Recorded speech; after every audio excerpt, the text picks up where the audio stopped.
गुरुर्ब्रह्मा गुरुर्विष्णुः गुरुर्देवो महेश्वरः गुरुः साक्षात् परं ब्रह्म तस्मै श्रीगुरवे नमः। वागर्धाविव सम्पृक्तौ वागर्धप्रतिपत्तये जगतः पितरौ वन्दे पार्वती परमेश्वरौ।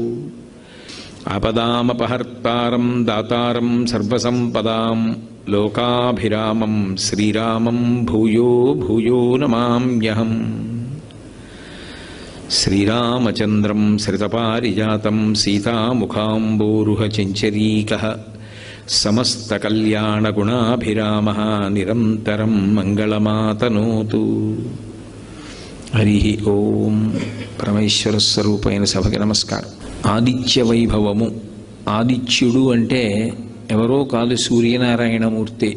కశ్యప ప్రజాపతికి ఇద్దరు భార్యలు, దితి అదితి. దేవతలందరూ కూడా అదితి యొక్క సంతానం. రాక్షసులు దైత్యులందరూ కూడా దితి యొక్క సంతానం. దేవతలందరూ కూడా అదితి సంతానమైన అందరినీ ఆదిత్యులు అని పిలవరు. ఒక్క సూర్యనారాయణమూర్తిని మాత్రమే ఆదిత్యుడు అని పిలుస్తారు.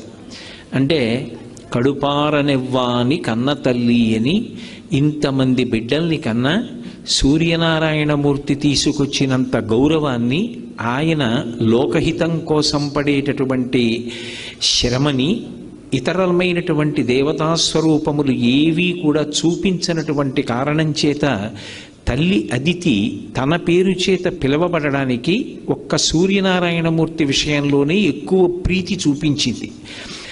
సూర్యనారాయణమూర్తి తల్లి యొక్క పరిపూర్ణమైనటువంటి ప్రేమకి, తల్లి యొక్క సంతృప్తికి కారణమైనటువంటి వాడు. అందుకే తల్లి పేరు తనకి పుణికి పుచ్చుకున్నాడు, ఆదిత్యుడు అని పిలువబడ్డాడు. ఆ సూర్యనారాయణమూర్తి విషయంలో ఒక విశేషం ఉంది. ఆయన సువతి ప్రేరయతి వ్యాపారేష్వితి సూర్య అని ఆయన గురించి అమరకోశం వ్యాఖ్యానం చేస్తుంది. ఆయన కేవలం ఏదో వెలుగుల ముద్ద ఒక్కటే కాదు, సమస్త జీవులను వాళ్ళు చెయ్యవలసినటువంటి కార్యకలాపముల వైపుకి ఉన్ముఖం చేస్తాడు. ఆ చైతన్య స్ఫూర్తినిస్తాడు. అందుకే సూర్యుడు అంటే కేవలముగా ఏదో ఒక కాంతి ముద్ద మాత్రమే కాదు, ఆయన పరబ్రహ్మస్వరూపం. ఈ కంటితో చూడడానికి వీలైనటువంటి పరబ్రహ్మస్వరూపం లోకంలో సూర్యుడొక్కడే. అందుకే ఉపాసనా విధానంలో సూర్యనారాయణమూర్తి గురించి ఒక ప్రత్యేకమైనటువంటి విషయాన్ని ప్రస్తావన చేస్తారు. సాధారణంగా మనం పూజ చేసేటప్పుడు మనసు నిలబడడానికి ఎదురుగుండా ఏదో ఒక మూర్తిని ఉంచుకుంటాం. ఏదో విఘ్నేశ్వర మూర్తో, లేకపోతే సుబ్రహ్మణ్యుడో, పార్వతీ పరమేశ్వరులో, లక్ష్మీనారాయణులో ఏదో ఒక మూర్తిని ఉంచుకుంటాం. కానీ నేను ఏదో ఒక ఊరు వెళ్ళాననుకోండి, నాతో ఒక భగవన్మూర్తిని, ఒక పటాన్నో దేన్నో తీసుకెళ్ళడం మర్చిపోయాను. అప్పుడు నేను పూజ చెయ్యాలి అంటే ఎలా పూజ చెయ్యాలి అని అడిగితే ఉపాసనా విధానంలో ఒక విశేషాన్ని చెప్పారు. సూర్యనారాయణమూర్తి వంక చూస్తూ పూజ చేస్తే చాలు, ఏ మూర్తి అక్కర్లేదు, ఏ మూర్తి దగ్గర ఉండవలసినటువంటి అవసరం లేదు. సూర్యుడు ప్రత్యక్షమైనటువంటి భగవత్ స్వరూపం, పరబ్రహ్మస్వరూపం.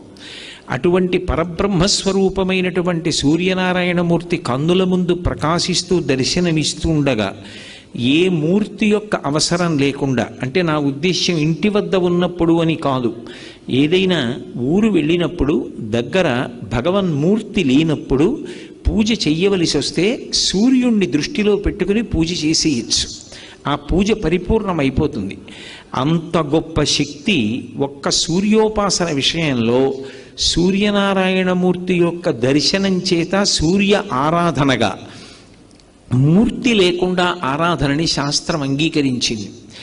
ఎవ్వడు సృజించు ప్రాణుల ఎవ్వడు రక్షించు త్రుంచు ఎవ్వడనంతుండెవ్వడు విభుడెవ్వడు వాడి విధమున మనుచు బినుచు హేలారతుడై అంటారు పోతన గారి భాగవతంలో. ఈ సమస్త సృష్టిని ఎవరు చేస్తున్నాడో, ఈ చేసినటువంటి సృష్టినంతటినీ కూడా ఎవరు నిలబెడుతున్నాడో, ఈ సృష్టినంతటినీ మళ్ళీ హేళగా ఎవరు లయం చేస్తున్నారో ఆయనే పరబ్రహ్మం. ఆయనే ఒకనాడు సృష్టికర్త బ్రహ్మగా కనపడతాడు. ఆయనే ఒకనాడు స్థితికర్త శ్రీ మహావిష్ణువుగా కనపడతాడు. ఆయనే ప్రళయకర్త అయినటువంటి మహేశ్వరుడిగా కనపడతాడు. కానీ సూర్యనారాయణమూర్తి దగ్గరికి వచ్చేటప్పటికి ఒక విశేషం ఉంది. పరబ్రహ్మస్వరూపం అనుభవంలోకి వస్తుంది తప్ప పరబ్రహ్మముగా ముగ్గురు మూర్తుల యొక్క కలయిక స్వరూపంగా కరచరణాదులు లేకుండా ఈ మాంస చక్షువుతో దర్శనం చేయడానికి వీలైనటువంటి వెలుగుల ముద్దయినటువంటి పరబ్రహ్మస్వరూపం ఏది అంటే ఒక్క సూర్యనారాయణమూర్తి. మిగిలిన వాళ్ళెవరినైనా సరే కరచరణాదులతో కూడినటువంటి మూర్తిని మనం ఒక విగ్రహంగా ఉపాసన చేస్తాం. ఒక్కొక్కసారి ఆయన అనుగ్రహిస్తే ఏ రూపంలో మనం ఆరాధన చేశామో ఆ రూపంలో దర్శనాన్ని ఇస్తూ ఉంటాడు. వేదాహమేతం పురుషం మహాంతం ఆదిత్యవర్ణం తమసస్తుపారే సర్వాణి రూపాణి విచిత్య ధీర నామాని కృత్వాభివదన్ యదాస్తే అంటారు. ఎవరెవరు ఏ రూపంలో చూడాలని కోరుకున్నారో వాళ్ళకి ఆ రూపంలో అనుగ్రహిస్తాడు. పరిత్రాణాయ సాధూనాం వినాశాయ చ దుష్కృతాం ధర్మ సంస్థాపనార్థాయ సంభవామి యుగే యుగే. పరమ భాగవతోత్తములైనటువంటి వారు అంతటా నిండిపోయినటువంటి ఆ పరబ్రహ్మాన్ని ఒక రూపంతో చూడాలి అని కోరుకున్నప్పుడు ఘనీభవించినటువంటి నీతి ముద్దల ఒక రూపాన్ని తీసుకుని ఆ రూపంతో దర్శనాన్ని ఇస్తాడు. నిజానికి అలా రూపంతో ఆయన పరిమితం అయిపోయాడు అన్నది సిద్ధాంతం కాదు. అలా కరచరణాదులతో ఒక రూపంలో దర్శనమివ్వగలడు తప్ప పరబ్రహ్మస్వరూపంగా ఆయన ఉనికి అనుభవమునకు అందుతుంది. అద్వైతానుభూతిగా అనుభవంలో అందుతుంది ఆ పరబ్రహ్మం. కానీ అటువంటి పరబ్రహ్మమైనటువంటి స్వామి మన కంటికి ఒక వెలుగుల ముద్దగా కరచరణాదులు లేకుండా అంటే కాళ్ళు చేతులతో ఉన్నటువంటి మూర్తిగా కాకుండా దర్శనమివ్వాలి అంటే అది కేవలము ఒక్క సూర్యనారాయణ మూర్తిగానే దర్శనమిస్తాడు. మిగిలినప్పుడు ఒక మూర్తిగా భావన చేస్తే సృష్టి చేసినప్పుడు చతుర్ముఖ బ్రహ్మ అంటారు. ఆయనే లోకములను రక్షణ చేసినప్పుడు శ్రీ మహావిష్ణు స్వరూపము అంటారు. జ్ఞానాన్ని ఇచ్చి అజ్ఞానాన్ని లయం చేసేస్తే పరమ కారుణ్యము కలిగినటువంటి పరమశివస్వరూపంగా మహేశ్వరుడిగా కీర్తిస్తారు. కానీ ఈ ముగ్గురు మూర్తులు కూడా ఒక్క సూర్యనారాయణమూర్తి యొక్క తేజస్సు మారడంలో మనకి అనుభవంలో దర్శనమిస్తాడు. ఎలా అంటే ఆయన ఉదయేతు బ్రహ్మణో రూప, ఉదయకాలంలో ఉండేటటువంటి సూర్యనారాయణమూర్తి యొక్క బింబం ఏదుందో ఆ బింబాన్ని బ్రహ్మగారిగా సృష్టి చేసేటటువంటి చతుర్ముఖ బ్రహ్మ యొక్క కాంతిగా అందరూ కూడా భావన చేస్తారు. ఎందుకని అంటే బ్రహ్మగారి యొక్క ఇల్లాలు బ్రాహ్మి. బ్రాహ్మి అంటే సరస్వతీదేవి. సరస్వతీదేవి యొక్క కటాక్షము కలుగుట అన్న మాటకు అర్థం ఏమిటంటే తెలియని విషయము తెలియుట దగ్గర ప్రారంభమై వివేకమునందు పరిసమాప్తమగుట. విషయాన్ని తెలుసుకుంటూ వెళుతున్నాను అనుకోండి, ఏదో ఒక విషయం గురించి బాగా ఆలోచించాను, ఇప్పుడు నాకు అర్థమైంది అంటాను. ఇలా తెలుసుకుంటూ వెళ్ళేటటువంటి ప్రక్రియ సరస్వతీ కటాక్షం. చిట్ట చివరికి ఇది ఎక్కడ పూర్తయిపోవాలి అంటే చిరంజీవన్నేవ క్షపిత పశుపాశ వ్యతికర పరానందాభిక్యం రసయతి రసం తద్భజనవాన్ అంటారు శంకరాచార్యులు వారి సౌందర్యలహరిలో. చిట్ట చివరికి వివేకం కలగాలి. వివేకము అన్న మాటకు అర్థం ఏమిటంటే నిత్యానిత్య వస్తు వివేకం. ఏది ఎప్పుడూ ఉండేటటువంటి శాశ్వతమైనది, ఇది నిత్య వస్తువు, ఇది కదలదు, ఇది ఎప్పుడూ ఉంటుంది, ఇది శాశ్వతం. ఇంకొకటి జగత్, అది ఎప్పుడూ ఉండేది కాదు, అది ఒకనాడు ఉంటుంది, ఒకనాడు వెళ్ళిపోతుంది. ఈ జగత్తు ఉన్నా లేకపోయినా ఆయన మాత్రం ఉంటాడు. లోకంబులు లోకేశులు లోకస్తులు తెగిన తుది అలోకంబగు పింజీకటి కావల యవ్వండే కాకృతి వెలుగు అతనిని సేవింతున్నట్టారు పోతన గారు భాగవతంలో. ఈ లోకాలు, లోకంలో ఉండేటటువంటి లోకేశులు, లోకస్తులు అంటే లోకములను పరిపాలించేవాళ్ళు, పరిపాలింపబడేటటువంటి వాళ్ళు, పాలకులు, పాలితులు, ఈ జగత్తు అంతా కూడా ప్రళయ జలముల యందు మునిగిపోయిన తరువాత కూడా ఏ ఒక్క ఒక్కడు కాంతి స్వరూపమై సూర్యచంద్రులతో సంబంధం లేకుండా ప్రకాశిస్తూ ఉంటాడో నత్ర సూర్యోభాతిన చంద్రతారకం నేమా విద్యుతో భాతి కుతూయమగ్ని త్వమేవ భాంతమనుభాతి సర్వం తస్య భాషా సర్వమిదం విభాతి అంటుంది ఉపనిషత్. చిట్ట చివరికి అందరూ ఎక్కడికి చేరిపోవాలి అంటే ఆయనకి దగ్గరికి చేరిపోవాలి. నదులు ప్రవహించి ప్రవహించి ప్రవహించి చిట్ట చివరికి సముద్రమునందు కలిసిపోతాయి. సాగర సంగమం పవిత్రం. అందుకే అంతర్వేది సాగర సంగమ స్నానం అంత ప్రఖ్యాతి. ఓ శాస్త్రం చదువుకోవడం కానివ్వండి, ఒక కళ గురించి తెలుసుకోవడం కానివ్వండి, ఏదైనా సరే వీటికి తనంత తానుగా యోగ్యమైన కాలం ఏది అంటే సూర్యోదయం నుంచి 88 నిమిషములు వెనక్కి లెక్క పెట్టాలి. అలా వెనక్కి లెక్క పెడితే ఏ కాలము ఉంటుందో అది సరస్వతీ కటాక్షమునకు అత్యంత యోగ్యమైన కాలంగా ఋషులు నిర్ణయం చేశారు. బ్రాహ్మీ ముహూర్తము అంటారు. బ్రాహ్మీ అంటే బ్రహ్మ యొక్క శక్తి స్వరూపమైన సరస్వతి. ఆమె కటాక్షం ఉంటుంది వాతావరణంలో. అందుకే సుప్రభాతం కానీ, ప్రథమ దర్శనం కానీ, పూజ కానీ, సాత్వికమైనటువంటి విషయములను అనుష్ఠించడం కానీ అన్నీ కూడా బ్రాహ్మీ ముహూర్తంలో చేస్తాయి. తెల్లవారుజామున లేచి కూర్చుని చదువుకో అంటారు. ఎందుకని అంటే ఆ తెల్లవారుజామున చేసేటటువంటి ప్రయత్నంలో మనకి ఆ సూర్యుని యొక్క శక్తి బ్రహ్మగారి యొక్క శక్తిగా, బ్రహ్మగారి అనుగ్రహంగా, బ్రహ్మ ఒకటి సరస్వతి ఒకటి కాదు, బ్రహ్మ బ్రాహ్మి వాళ్ళిద్దరూ కలిసే ఉంటారు. ఆ అనుగ్రహము ఆ కాలమునందు పరిఢవిల్లి ఉంటుంది. అందుకే ఉదయకాలమునందు సూర్యబింబాన్ని ఏ రూపంగా చూస్తారు అంటే బ్రహ్మస్వరూపంగా, సృష్టికర్త స్వరూపంగా చూస్తారు. అదే మధ్యాహ్నేతు మహేశ్వర. మధ్యాహ్న కాలం అయిందనుకోండి, ఆయనని మహేశ్వర స్వరూపంగా చూస్తారు. మధ్యాహ్నం మహేశ్వర స్వరూపము అన్న మాటకు అర్థం ఏమిటంటే ఆయన విశేషమైనటువంటి కాంతితో ఉంటాడు. అది ఎవరు భరించగలిగినటువంటి తేజస్సు కాదు. అంత తేజస్సు కలిగినటువంటి పరమాత్మ ఆయన అలా ప్రకాశిస్తుండగా ఇక ఎక్కడ చీకటి అన్నది ఉండడానికి వీల్లేదు. అంటే తమోగుణాన్ని, అజ్ఞానాన్ని పోగొట్టగలిగినటువంటి శివస్వరూపమై ప్రకాశిస్తూ ఉంటాడు. జ్ఞానదాత మహేశ్వర. అదే సూర్యబింబం సాయంకాలం ఉపాసన చేస్తున్నారనుకోండి, సాయంకాలే స్వయం విష్ణు. సాయంకాలం ఉండేటటువంటి సూర్యబింబం సాక్షాత్ విష్ణుస్వరూపంగా కీర్తింపబడుతుంది. ఇప్పుడు ఆయనే ఉదయకాలంలో బ్రహ్మ. అందుకే సూర్యుడికి ఉండేటటువంటి పేర్లు కూడా చాలా చమత్కారంగా ఉంటాయి. ఆయనకి మిహిర అని ఒక పేరు. మిహిర అంటే కేవలము కాంతిపుంజమని కాదు, ఈ భూమిని అంతటినీ కూడా తన నీటి చేత తడుపుతాడు. ఏదో నీటి చేత తడపడం ఒక్కటే కాదు, ఏ నీటి చేత తడుపుతున్నాడో ఆ తడిపిన కారణం చేత అంకురములు లోపల నుంచి పైకొస్తాయి. అప్పటి వరకు నామరూపాలు తెలియకుండా భూమి మీద పడిపోయి ఉండిపోయినటువంటి గింజలు ఆ నీరు తగిలిన కారణం చేత సుస్పష్టంగా గుర్తుపట్టడానికి వీలుగా ఒక అంకుర రూపంలో, ఒక మొక్క రూపంలో పైకొస్తుంది.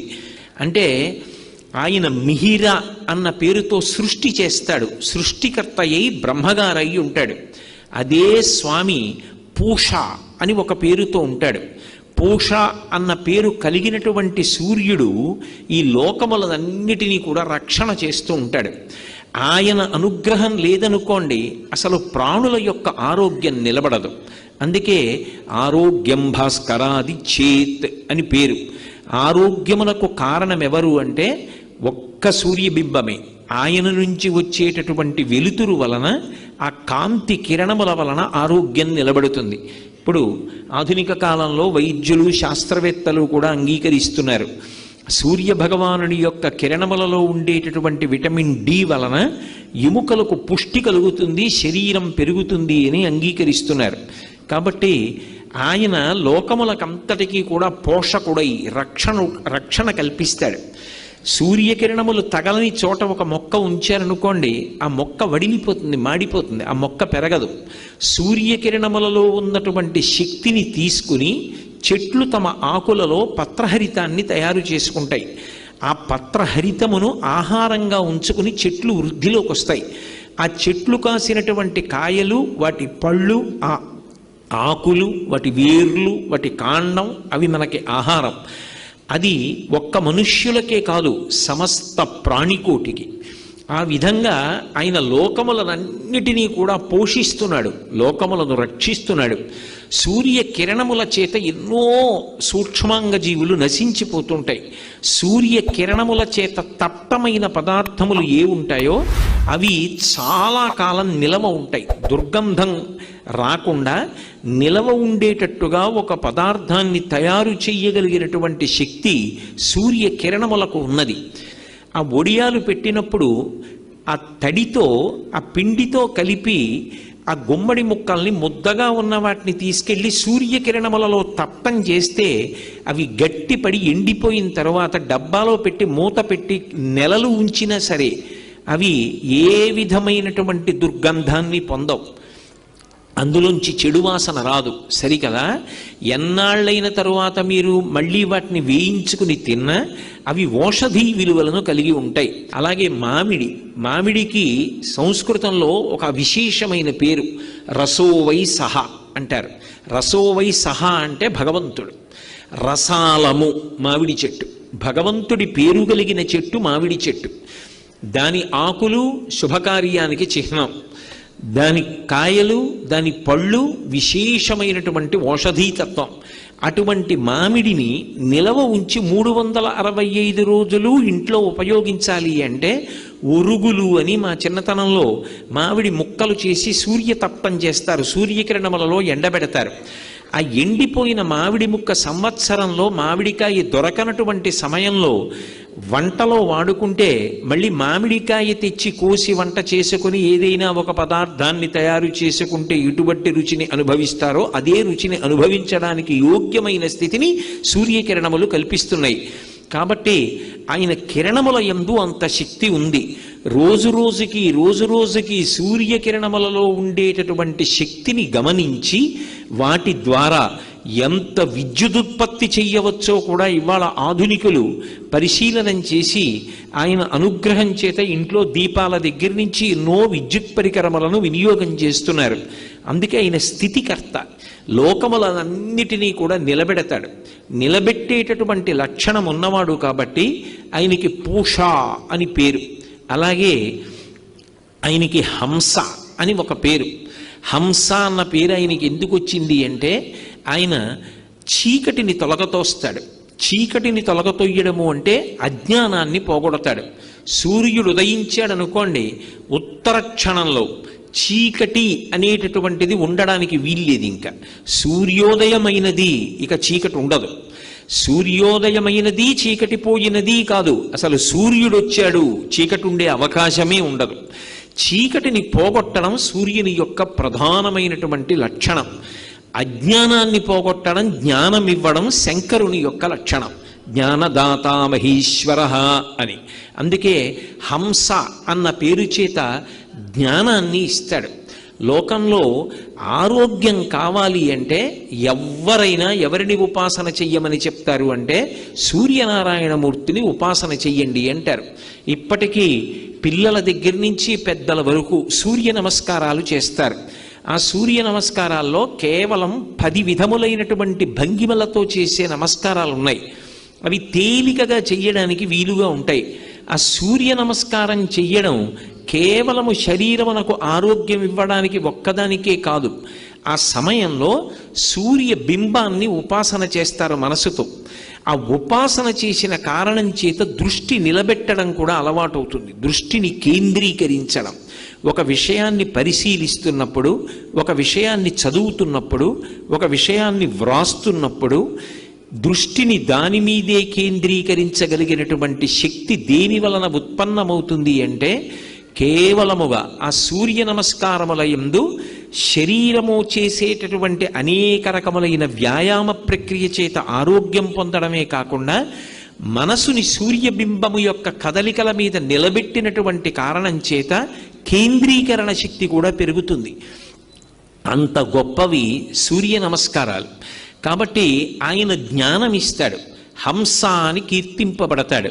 అందుకే ఉదయకాలమునందు మధ్యాహ్న కాలమునందు మహేశ్వర స్వరూపంగా, సాయంకాలంలో కేవలము విష్ణు స్వరూపంగా, బ్రహ్మ విష్ణు మహేశ్వరులుగా ఒకే మూర్తి 3 కాలముల యందు ఉపాసన చెయ్యబడేటటువంటి వాడు ఎవరు అంటే సూర్యనారాయణమూర్తి. అందుకే ఈ మాంస చక్షువునకు గోచరమయ్యేటటువంటి పరబ్రహ్మస్వరూపం ఏది అంటే సూర్యబింబమే. సూర్యబింబం కర్మసాక్షి, సమస్తమైనటువంటి కర్మలకి కూడా ఆయన సాక్షిగా ఉంటాడు. మనం ఏం చేస్తున్నాము అనేటటువంటి ప్రతి పనిని పరమాత్మ స్వరూపంగా తెలుసుకుంటూ ఉంటాడు. ఒక దీపం ఉందనుకోండి, అది కేవలం కాంతినివ్వగలదు, కానీ సూర్యబింబంలోంచి వచ్చేటటువంటి కిరణములు అలా కేవలముగా కాంతినివ్వడం కాదు, దాని యందు ఒక విశేషమైనటువంటి శక్తి ఉంటుంది. ఆ శక్తిని ఋషులు గమనించారు. అది ఏ శక్తి అంటే అది లోపల ఉండేటటువంటి హృదయ పద్మాన్ని వికసనం పొందేటట్టుగా చేస్తుంది. అందుకే సమస్త ప్రాణులు కూడా, సాత్విక ప్రాణులన్నీ కూడా సూర్యోదయానికి కన్ను తెరుస్తాయి. కృతఘ్నఘ్నాయ దేవాయ జ్యోతిషాం పతయే నమః అంటారు ఆదిత్య హృదయంలో. పరబ్రహ్మస్వరూపమైనటువంటి సూర్యుడు ఆకాశంలో ఉదయించేటప్పటికీ తత్పూర్వము లేచి ఎవడు ఆయనకి స్వాగతం పలకడో, ఎవరు ఆయనకి నమస్కారం చెయ్యడో వాడు కృతజ్ఞుడు. పరమాత్మయే మాంసచక్షు చేత దర్శించడానికి వీలుగా ప్రయాణం చేసి వచ్చి దర్శనమిస్తుంటే ఆయనని దర్శించడానికి ఉత్సుకత చూపించకుండా తమోగుణ భూయిష్ఠుడై నిద్రపోయిన వాడెవరో వాడు కృతజ్ఞుడు కనుక అటువంటి కృతజ్ఞుణ్ణి ఆయన శిక్ష వేసి ఇబ్బంది పెడతాడు. అంటే పాఠం చెప్పి మనసు మారుస్తాడు. కాబట్టి కృతఘ్నఘ్నాయ దేవాయ జ్యోతిషాం పతయే నమః అంటారు. అటువంటి సూర్యబింబం ఏదున్నదో దాని యందు ఒక విశేషమైనటువంటి శక్తి ఉంటుంది. దాన్ని ఋషులు గుర్తించారు. అరుణము, సౌరపాఠము వీటిల్లో ఇచ్చారు. మహానుభావులు, దార్శనికులైనటువంటి కవులు మహాభారతాది ఇతిహాసములను ఆంధ్రీకరించినటువంటి తిక్కన గారు, వాల్మీకి మహర్షి వంటి వారు ఆ సూర్యోపాసన గురించి మనకి అద్భుతమైనటువంటి విశేషాల్ని ఆవిష్కరించారు. మహాభారతంలో తిక్కన గారు విరాట పర్వంలో సూర్యోదయం గురించి ఒక సీసపద్యం చేశారు. నీరజాకరములు నిష్ఠయై చేసిన భవ్యతపంబు ఫలమనంగా దినసముఖాభినందిత చక్రయుగ్మకంబులయనురాగంపు బ్రువనంగా హరిహర బ్రహ్మ మహానుభావంబులొక్కటింకాగరగిన గట్టియనగా అతుల వేదత్రయ లతికాచయము పెనుబొందన్ పుట్టెడు మూలకందమనగా అఖిల జగముల కందెరయగుచు జన సమాజ కరపుట హృదయ సరోజములకు ముకుళనంబును జృంభణంబును నర్చి భానుబింబంబు పూర్వాద్రిపై విలింగే అన్నాడు ఆయన. ఎంత గొప్పగా చెప్పాడు! నిజంగా సూర్యతత్వాన్నంతటినీ చెప్పాడు అందులో. నీరజాకరములు నిష్ఠయై చేసిన భవ్యతపంబు ఫలమనంగా. తపస్సు చేసేటటువంటి వాళ్ళు నీటిలో నిలబడి కళ్ళు మూసుకొని 2 చేతులు తల మీదకెత్తి అంజలి ఘటించి తదేక దృష్టితో భగవంతుణ్ణి మనసులో ధ్యానం చేస్తూ ఆయన దర్శనం కోసం తపస్సు చేస్తారు. ఆయన ప్రత్యక్షం అయ్యాడనుకోండి, అమ్మయ్యాని చేతులు కిందకి దింపి స్తోత్రం చేస్తారు. సరోవరాల్లో ఉండేటటువంటి తామర పూల యొక్క మొగ్గలు రాత్రంతా కూడా ఇలా ముడుచుకొని ఆ కాడ మీద నిలబడి ఆకాశంలో సూర్యనారాయణమూర్తి వంక చూస్తూ ఆయన దర్శనం కోసం రాత్రంతా తపస్సు చేస్తే బ్రాహ్మీ ముహూర్తంలో లేత సూర్యకిరణాలు వచ్చి ఆ బింబానికి తగలగానే, కిరణములంటే కరములు, చేతులు, భగవద్దర్శనమై ఇలా చేతులతో తపస్సు చేస్తున్న వాణ్ణి ముట్టుకునేటప్పటికీ పరమ సంతోషంతో అంజలి ఘటించిన చేతులు కిందకి దింపి భగవన్మూర్తిని దర్శించినట్టుగా రాత్రంతా కూడా ఇలా రేకులు ముడుచుకుని తపస్సు చేసినటువంటి తామర మొగ్గలు తెల్లవారుజామున సూర్యకిరణాలు పడేటప్పటికీ ఒక్కసారి విచ్చుకుంటాయిట. వాటి తపము ఫలించిందా అన్నట్టుగా సూర్యబింబం వస్తుంది.